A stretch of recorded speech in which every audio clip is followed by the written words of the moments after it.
Omar's Gear Review! I should really have like a jingle or something. Hey guys, Omar here with another episode of Omar's Gear Review. Today I have the Epiphone Valve Jr. This is a 5-watt all-tube amp. It comes in a combo form and a mini half-stack form. Despite its small size, it packs a real punch. This little guy's been a part of my rig for about 6 years, as you can see from the wear and tear, and I've used it for everything from practicing, and it's been my backup amp a lot of the times. I've used it for a few shows. It's been really solid for me there, and I actually used this as my main amp for my last solo EP called Great Lake. You can listen to that right there.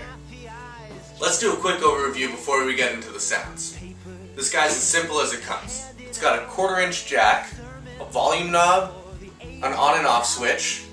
The combo form has an 8-inch speaker, and the half-stack form has a 12-inch speaker. It has 2 tubes, one 12AX7 for the preamp, and one EL84 for the power amp. The 12AX7 that comes stock with this amp is a Sovtech made in Russia tube. This tube recently died on me, so I've changed it out with a Mesa Boogie. 12AX7s normally run about $20 Canadian, and I found just by changing the tube, it's changed the tone of it dramatically. The Sovtech tube had a little more headroom and didn't have as pronounced highs as the Mesa Boogie one. Boogity boogity boogity. So this is what we're gonna do. I'm gonna put a guitar into this. We'll see how that sounds. I'll use the different pickups, and then we're gonna put some pedals in front of it, and we'll see how that sounds. As per usual, this is not the only way to use this amp. This is just the way that I use this amp in the context of my band Century Thief and playing at home. If you like anything that you hear, any of the riffs that I'm playing, or any of the background music, check us out right there. Let's do this! Okay guys, so here's my signal chain. I'm going to be using my Mexican Telecaster. The neck pickup is stock, the bridge is a hot rail. And then I'm eventually going to be using pedals, so I'm going to use the Flyrig 5 by Tech 21, only the Sans Amp section. And if you're like, ooh, what's this? I actually have a video on this, so I'll put that right there, maybe. And then I'm going to go into this Old Boss Turbo Overdrive OD2R for a little bit of overdrive. From there, I'm going to go into the Epiphone Valve Jr. I'm going to mic it with a Stedman, I believe it's an N90? Yes, an N90. Going from there into my Apogee Qaurtet, and then Logic Pro. Okay guys, I'm going to start by going directly into the amp. My pickup is on the middle pickup. The amp is set to about 8:30, 9 o'clock on the volume knob. And in this setting, this is about as loud as you'd want to go. This is probably loud enough to keep up with the drum set.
Now I'm going to do some lighter finger picking and some strumming on the neck pickup.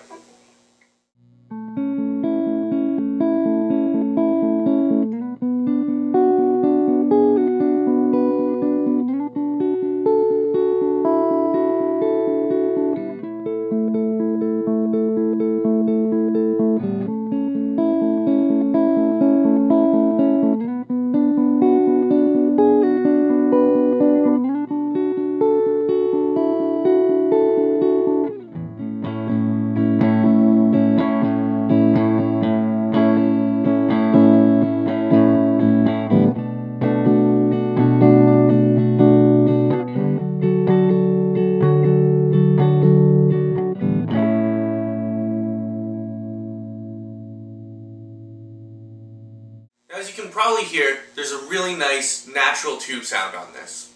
I really like the mids and the lows that come through on this small 8-inch speaker.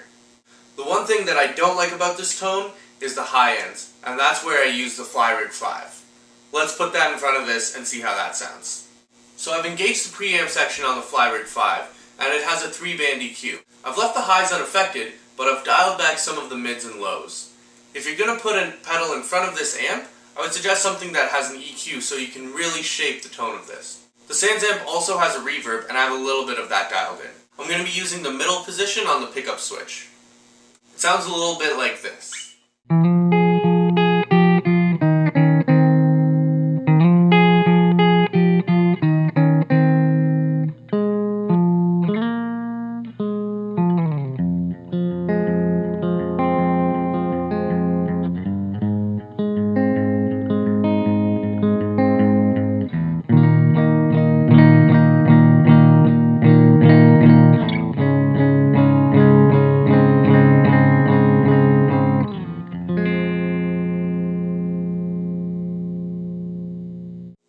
Personally, I like this sound a lot better.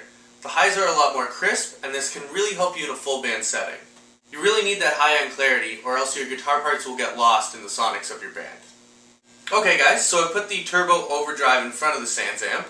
The level is about noon, the tone is 11 o'clock, and the drive is about 4 o'clock. There's a turbo mode on this pedal, but I have that switched off. I'm going to be using the bridge pickup for the beginning of this video. Sounds like this.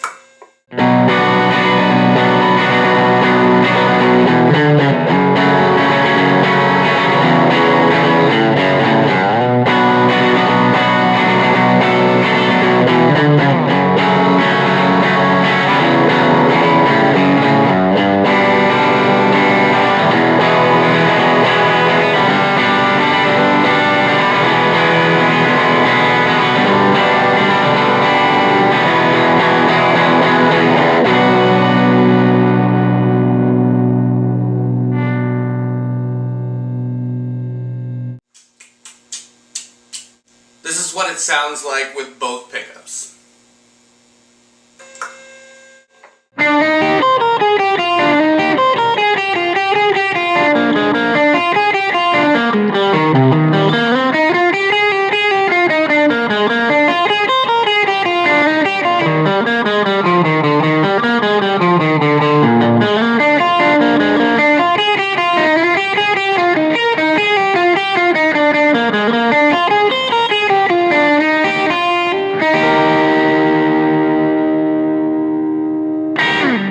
Change the settings on the Turbo Overdrive just a little bit. I have the turbo mode on. The level is at about 10 o'clock. The tone is about 2, and the drive is about 2 or 2:30. I'm going to be using the neck pickup for this.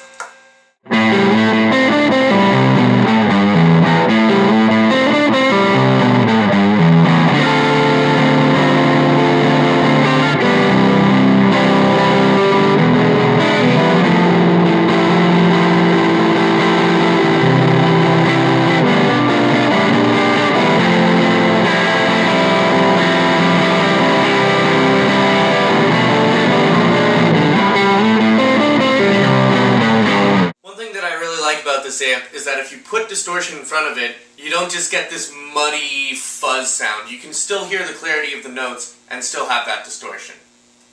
Well guys, now that we've heard how this amp sounds, I just wanted to go over a few things that I don't like about this amp. I like to think of this amp as not a one-trick pony, but like a morphing one-trick pony. And by that I mean, it can do one trick at a time, but it's hard to change that trick. So if we're comparing this to your standard gigging amp, you're going to have all your controls at the top, so even mid-song, if you need to change the EQ, you need to change, the amount of drive that you have, it's all right there. Now if you compare that to this amp, you might have some of those controls in the pedals, but to really change the tone of it, you need to change the tubes, and that's not really something that you can do mid-song. The second thing that I don't really like about this amp is the 8-inch speaker. I personally prefer 12-inch speakers, but that's just a matter of taste. If you like an 8-inch speaker, this amp can do wonders for you. The third thing that I don't like about this amp is in order to play a show with it, I would need the amp to be at around 11 or 12 o'clock. I've never had any problems with the volume that it produces, but I find that it distorts a lot quicker. When playing at home, I would normally have it around 9 o'clock here, but once you get to about 10 o'clock, maybe 11, that's when it starts distorting. And I like to have a lot of dynamic in my guitar parts, so I really need to have a solid, clean guitar sound. Overall, I wouldn't recommend this to be your #1 amp, but if you're looking for a good practice amp and a good backup amp, it served me well for years, and I would highly recommend it. Thanks for watching, guys. If you like this video and you want to see more things like it, click below to subscribe, like it, share with your friends, all that good stuff. All the music playing in the background and all the riffs that I played were from my band Century Thief. If you want to check it out, click there. And I'll see you guys soon. Later. Boogity boogity boogity.